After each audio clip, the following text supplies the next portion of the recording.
কে মেয়েটা? চিনতে পারছো না আব্বা? সালমা। ওই কাশেমের মেয়ে? হ্যাঁ আঙ্কেল। তোমার সাহস কি করে হয় এ বাড়িতে পারা খার? তুমি এসব কি বলছো আব্বা? তুই চুপ কর। শুধু এর কারণে তোকে নিয়ে 10 বছর আমি ট্রান্সফার হয়ে কলকাতায় ছিলাম, আর কদিন আসতে না আসতেই তোর মাথা আবার খেয়ে ফেলেছে। তুমি একটু শান্ত হও না, ওকে একটু ঠান্ডা মাথায় বুঝাও। আর কত বোঝাবো ওকে? ওকে জানে না এই চোরের বংশকে আমি একদম সহ্য করতে পারি না। এই বেরিয়ে যা এখান থেকে আব্বা। আর হ্যাঁ, তুই যদি তোর নিজের পছন্দ বিয়ে করিস এই বাড়িতে হয় তুই থাকবি নয়তো আমি।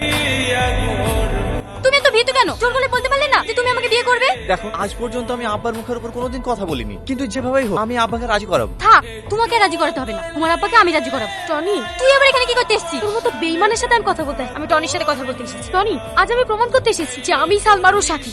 আরে চুপ কর তো, সবসময় আর কি ভালো লাগে না। এমনিতে আজকে আমার একটা প্রবলেমের মধ্যে আছে, তার মধ্যে এসে আবার এই চলো তো। তুমি ভুল করছো টনি, ও তোমার সালমা না, আমি তোমার সালমা। কি বাবা তুমি এখানে কেন এসছো? আপনাকে আমার একটা কথা বলার আছে। আমি কোনো চোরের মেয়ের সাথে কথা বলতে চাই। আঙ্কেল, আমি চোরের মেয়ে নয়, আমার আসল পরিচয় দেওয়ার জন্য আপনার কাছে এসেছি। মানে? আমি সালমা না, আমি সাথী। কিন্তু টনি জানে যে আমি সালমা। সেদিনকে আমরা যখন একসঙ্গে পার্কে গিয়েছিলাম। ও, তার মানে তুমি জাকিরের মেয়ে? হ্যাঁ। ঠিক আছে, তোমার আব্বাকে বলে দিও আগামী 1 সপ্তাহের মধ্যে তোমাদের বিয়ে দেবো। হ্যাঁ ঠিক আছে আঙ্কেল, আসছি। আমার তো ভাবতেই অবাক লাগছে, আমার আব্বার মতন জেদি মানুষকে তুমি কি করে রাজি করালে? টনি, ভালোবাসাতে সবকিছুই জয় করা যায়। হে নে আমার বিয়ের কার্ড। সামনে শুক্রবারে আমাদের বিয়ে, তুমি কিন্তু অবশ্যই যাবে। কি রে, মন খারাপ হয়ে গেল মনে হচ্ছে? অবশ্য হওয়ারই কথা। চ্যালেঞ্জ করেছিলি আমার বয়ফ্রেন্ডকে নাকি তুই ঠকাল, সেটা তো আর পারলি না। সালমা, তোর মা কোথায় গেছে রে?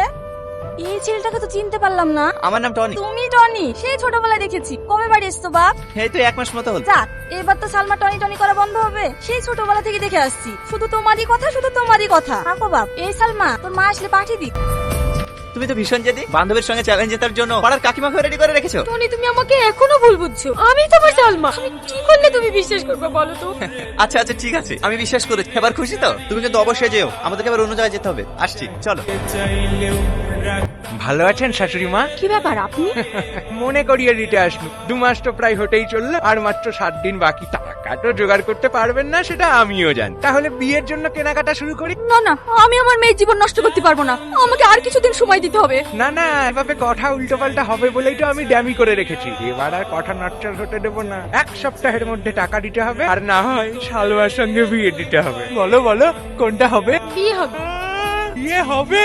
হ্যাঁ, তোমার মা কোনোদিনই টাকা জোগাড় করতে পারবে। আপনি বিয়ের ব্যবস্থা করুন। এই চল চল চল চল চল। এটা তুই কি বললি মা? তুই মহেশ বাবুকে বিয়ে করবি? কি করবো বলো মা? এতদিন যার অপেক্ষা ছিলাম সে তো আজ অন্ধকার। আর তাছাড়া আব্বার ঋণ শোধ করতেই হবে।